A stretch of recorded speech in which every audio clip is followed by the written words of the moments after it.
I have a dream, and this is not a takeoff on Martin Luther King's speech. It's real. It's a vision I've had for a long time, and it's what I'm working towards every single day. Maybe you'd like to help me, or if not, maybe you can at least agree it's a pretty good dream. Let's talk about it.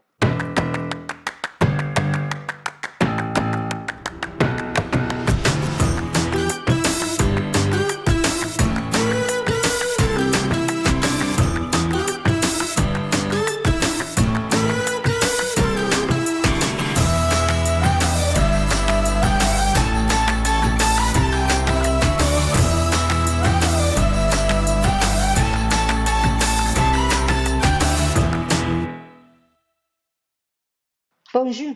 Mishko Paganon, Queen Adishnakas Mangdodem. Hi, everybody. My name is Sandy Boucher. I'm Red Thunderbolt Woman of the Loon Clan, a proud member of Seine River First Nation in Treaty 3 territory in Northern Ontario. And like I mentioned in the opening, I have a dream. And that is largely because of my mom.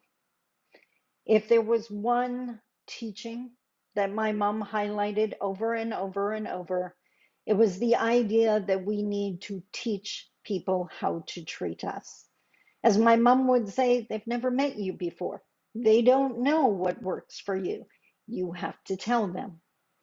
My mom would remind me that if I wanted other people to respect me, it's not about how I treat them, it's about how they see me treating me. If I treat myself with respect, they're going to learn to treat me with respect.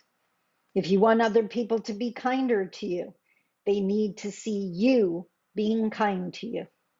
And if you want other people to respect your boundaries, you guessed it, they need to see you respecting your boundaries. So, because of the work I do, and I do a lot of contemplation and reviewing and revisiting, you probably figured that out by now. And I was contemplating this: teach other people how to treat you. And obviously, the treatment of Indigenous people in Canada is problematic and needs a lot of work. And that's where my dream comes in. You see, I happen to believe, and I envision on a regular basis, the day when my First Nation community, the community that I belong to, is the safest place in this country for me to be. It's home.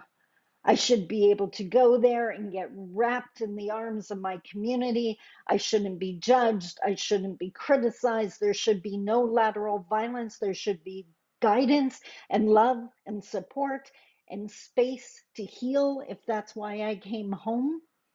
And isn't that an amazing idea?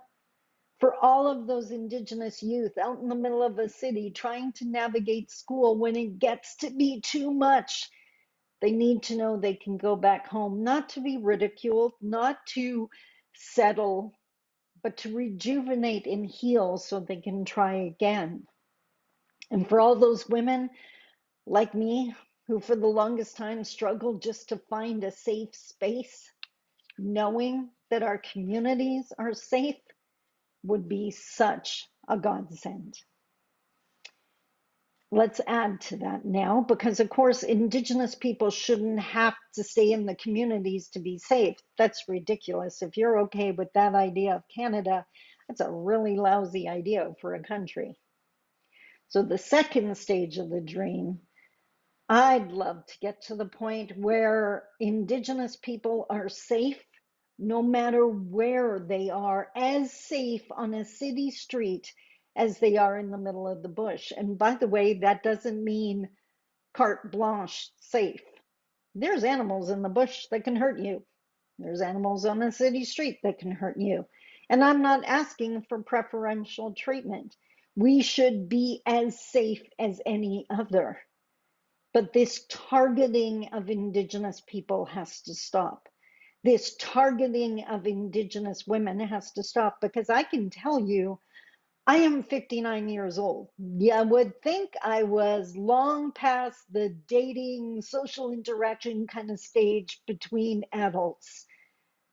But all I have to do is say no to the interest of an adult man, and the chances of hearing some horrific racial slur in response, I would say, are 80%. So, those people that have commented that we should quit judging non Indigenous people, I would love to be able to say that. But as long as I need to keep my senses about me to stay safe, I'm going to reserve judgment. Prove to me you're safe, I will happily bring my walls down. But don't judge me for keeping them hovering until I figure out if you are. That's just Canadian history and survival. So, are you with me? Doesn't that sound like an amazing dream? And of course, I'm Indigenous specific on this channel. It doesn't only apply to everyone, everyone deserves safety.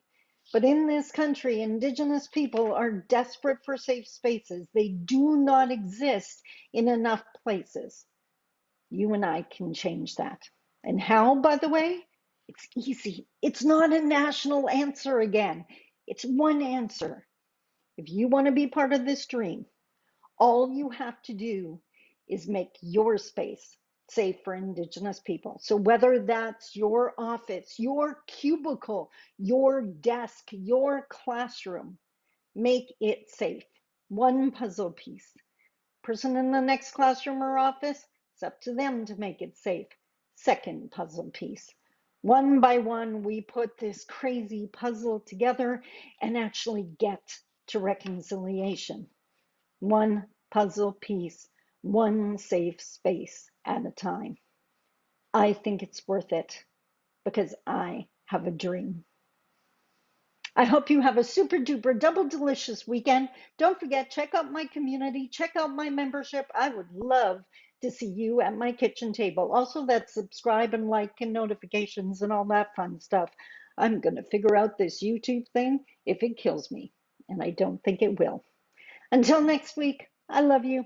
Take care. Bye bye.